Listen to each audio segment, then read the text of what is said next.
Hello, AP students. This is Mrs. Politsky, and I have notes for Chapter 5, States of Consciousness, Part 2, and we're going to talk about sleep. So, what cycles occur in everyday consciousness? Consciousness changes are changes in cycles that correspond with our biological rhythms and patterns of stimulation in our environment.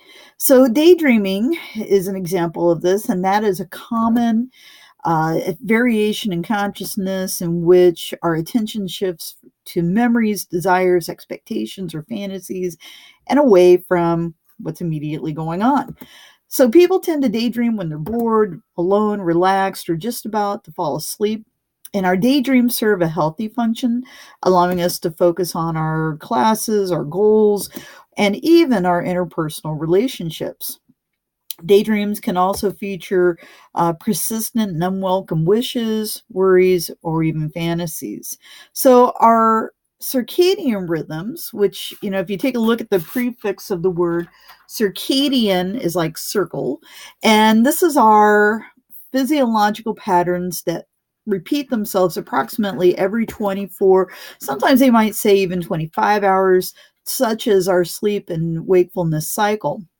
Our biological clock is part of the circadian rhythm. It sets the cadence for our metabolism, our heart rate, our body temperature, and our hormonal activities. And since hormones are involved here, this is all centered out of the hypothalamus. There's also a group of cells that receive input from our eyes, which are sensitive to the light dark cycle. There we go. That we see with daylight and nighttime. People who live in high latitude areas near the poles, they may experience some weird shifts in their circadian rhythms during the summer months or an extreme in the winter months when there is an abundance of sunlight and at the opposite time of the year, a lack of sunlight. And during those times of light, lots of daylight, individuals have a tendency to sleep less in comparison to the darker times of the year where people tend to sleep more. It also has an impact on our mood, but it's all part of that circadian rhythm. Sleep, this is the main event. Back in 1952, Eugene Aserinsky decided to make a recording of his sleeping infant son's brain waves and to also document the muscle movements of his son's eyes. And as a result, Aserinsky discovered basically the sleep cycle and REM sleep. And he was using EEG to do this. And so what he did is he placed the electrodes on his infant son's scalp. And from there, he was able to monitor some changes in brain waves, and that kind of ushered in the different stages of sleep. So there are basically 4 stages of sleep. Stage 1 occurs shortly after we nod off, and the EEGs, for the most part, display slower beta waves along brain waves, along with the faster beta waves that sometimes occur when we're alert. Stage 2, basically, we see that we're going to start slowing down a little bit with our brain waves, but we also have this thing called a sleep spindle. And this is a short burst of fast electrical activities. So looking at this EEG that you see in front of you, there's a couple areas that are underlined in red. That is an example of a sleep spindle. And you can see how these look like little bursts of energy. Lots and lots of activity, and you can see the zigzaggy lines that kind of demonstrate that. All right, stage 4 is our deepest sleep. I should mention stage 3. This is the beginning of deep sleep. It's characterized by delta waves, and stage 4 is our deepest sleep. This is characterized by deep, slow breathing, limited body movement, the slowing of our delta waves or brain waves, and the fact that our heart rate also slows down. And this usually occurs within the first half an hour after we fall asleep. So looking at our sleep cycle a little bit up close, you start at being awake. You kind of close your eyes, nod off a little bit. That's stage 1.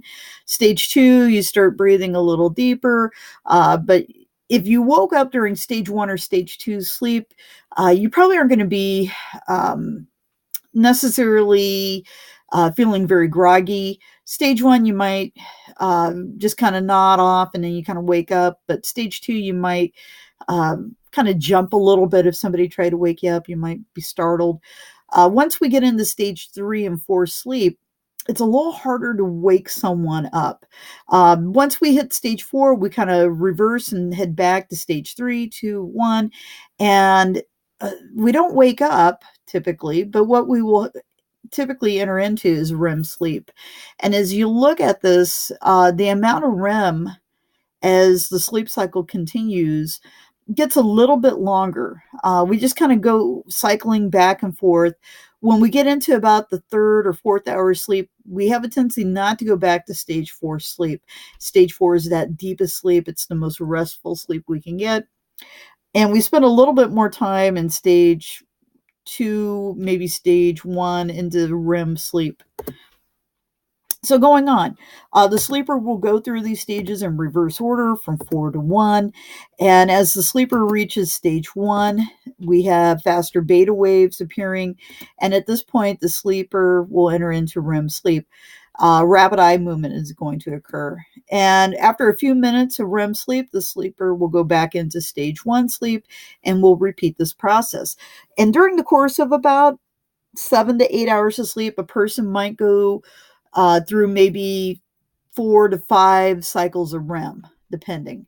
Anyway, the sleep cycle lasts roughly 90 minutes from basically being awake to going back to stage 1.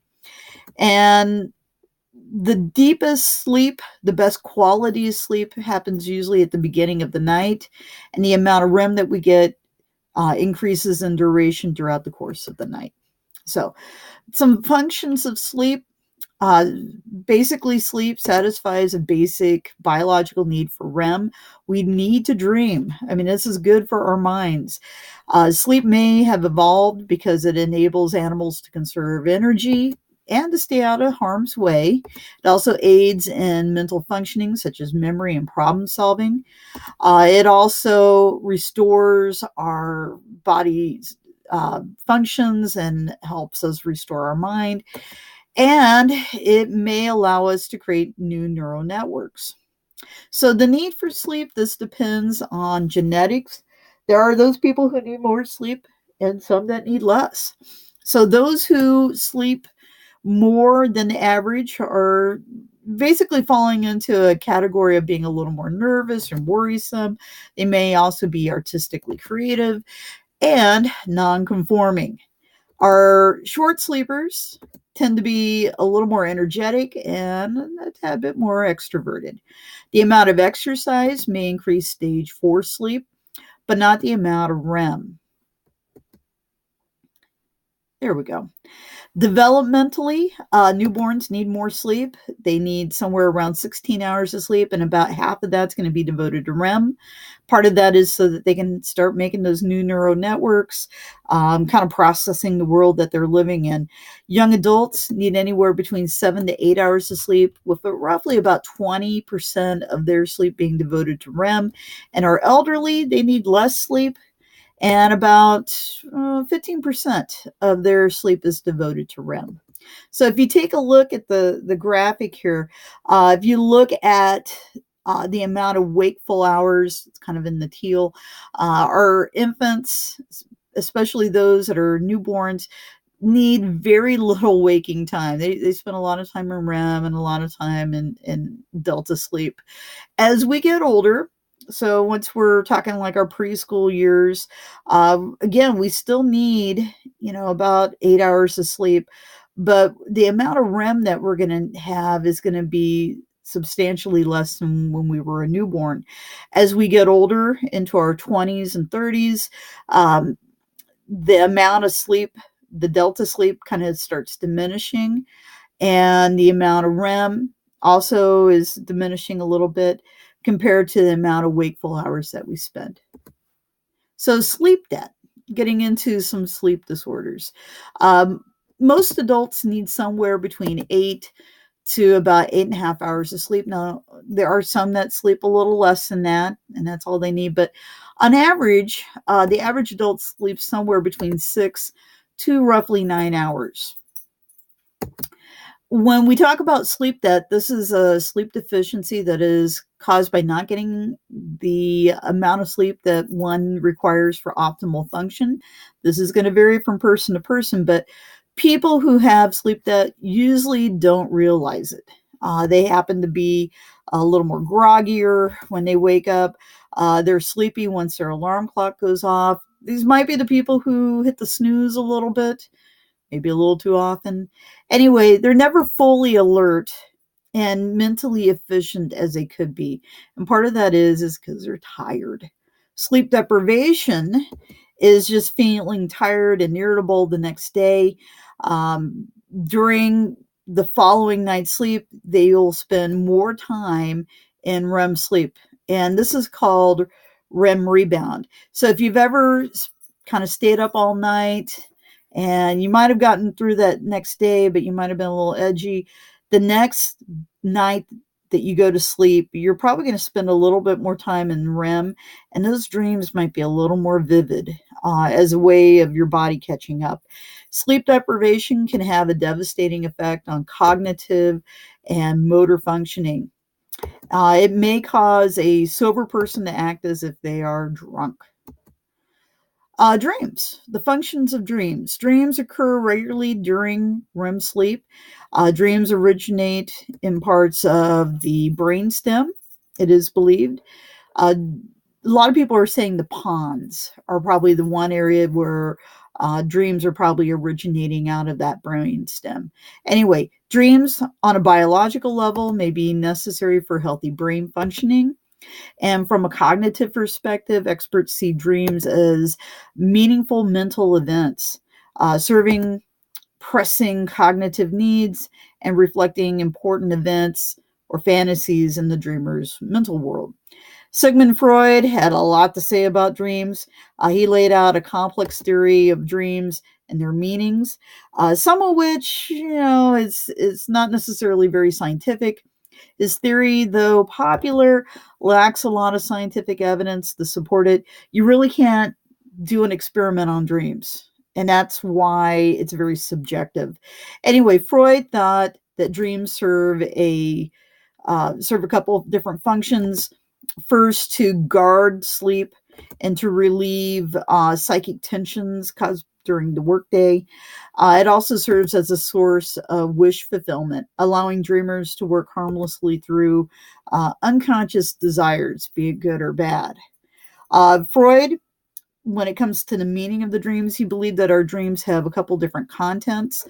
The first is the manifest content. This is the part of the dream that we typically can recall. It's the storyline. A lot of times it's taken at face value without a lot of interpretation. The stuff that's a little bit wacky is the latent content. This is the symbolic meaning of certain objects that appear in our dreams or certain events that occur. And this interpretation is based on Freud's psychoanalytic theory. And it has a lot of variants. His interpretation of dreams, which he wrote around 1900, has some of the symbols that supposedly he thought was stemming back to some issues within the unconscious mind. But truth is, what one person dreams about might not be the same as the next. So it's, again, very difficult to test in a scientific manner. Anyway, dreams do vary by culture, gender, and age. Freud believed that boys frequently had dreams of strife with their father.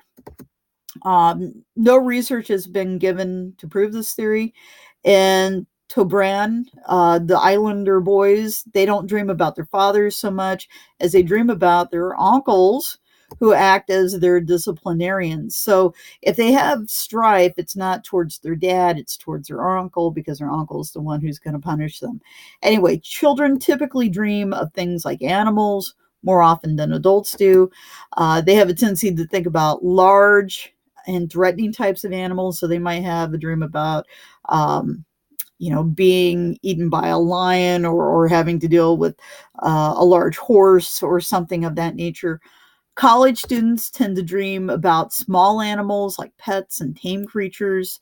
Women more commonly dream about children, while men typically dream about things like aggression, weapons, and tools. American women dream about both men and women, while American men tend to dream about men twice as often as they do women. Uh, Not knowing exactly what that means, but considering there's a lot of hostility and aggression, I would imagine it probably has more to do with anger issues. So hostile actions outnumber friendly exchanges. Americans frequently dream of finding themselves embarrassed by public nakedness. Such reports are very rare in countries where people wear little clothing. So if you were near the equator where they tend to wear less clothing, they probably don't dream about public nakedness. It's not a big embarrassment. Anyway, in Ghana and Africa, people dreamed of attacks by cows. They must have some issues there. Mexican American college students, more than Anglo American students, had images of death in their dreams. So I suppose Day of the Dead comes back to haunt their dreams. Anyway, dreams and experiences. Dream content connects to recent experiences. Dreams about things that you struggle with are usually the first dreams that you have during the night, allowing our dreams to connect with events from the previous day. So if you've ever had a dream about detasseling, this is kind of where this comes in. Anyway, the dreams that we have later in the night tend to build upon that kind of a theme. Dreams and cognition. REM sleep does help us with remembering. So, if you're trying to cram for a big exam, uh, studying before you go to bed might increase the chances of you dreaming about that and maybe helping you remember that information. Anyway, dreams as a random activity in the brain. There's kind of a recent theory known as the activation synthesis theory. And this is the kind of the modern theory about dreams. It's the theory that dreams begin with random electrical activation coming from our brainstem, like the pons. Anyway, dreams are the brain's attempt of trying to make sense of this activity. It's trying to synthesize the random activity into something that's meaningful. Kind of reminds us talking about like the Gestalt theories. Anyway, the brain is trying to make sense of all these spontaneous bursts of activities. And the dreams have their origin in periodic neurodischarges emitted by the sleeping brainstem. As this energy subdues over the cerebral cortex, the sleepers experiences the impression of sensation, memory, motivation, emotion, and movement. Dreams could merely be the brain's way of making sense out of nonsense. Anywho, J. Allen Hobson and Robert McClary, they argued that REM sleep furnishes the brain with an internal source of needed stimulation. This internal activation promotes growth, development of the brain at the time when the sleeping brain has blocked out some of the external stimulation. Dream content, therefore, results from the brain's activation, not unconscious wishes or other meaningful mental processes. Dreams as a source of creative insight, and dreams could be a source of creative ideas. Sleep disorders. More than 100 million Americans get insufficient or poor quality sleep. Some of this is job related. Roughly a half of all people who work the night shift report nodding off at least once a week on the job, leading to some accidents. Some of the more common sleep disorders, probably the most common, is insomnia. This involves insufficient sleep, the inability to fall asleep quickly, frequent arousal during sleep, or early awakenings. And insomnia is usually diagnosed when people feel dissatisfied with the amount of sleep that they get.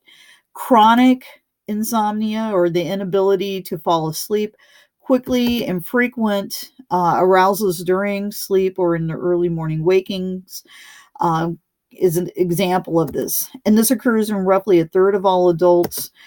Sleeping pills disrupt normal sleep cycle by cutting short the amount of REM sleep periods.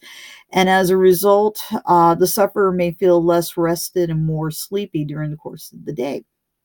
Other sleep disorders, sleep apnea. This is a respiratory disorder in which persons intermittently stop breathing many times during sleep. Apparently, only in people's complaints of daytime sleepiness, and if they have a sleep partner, their complaints about snoring and such.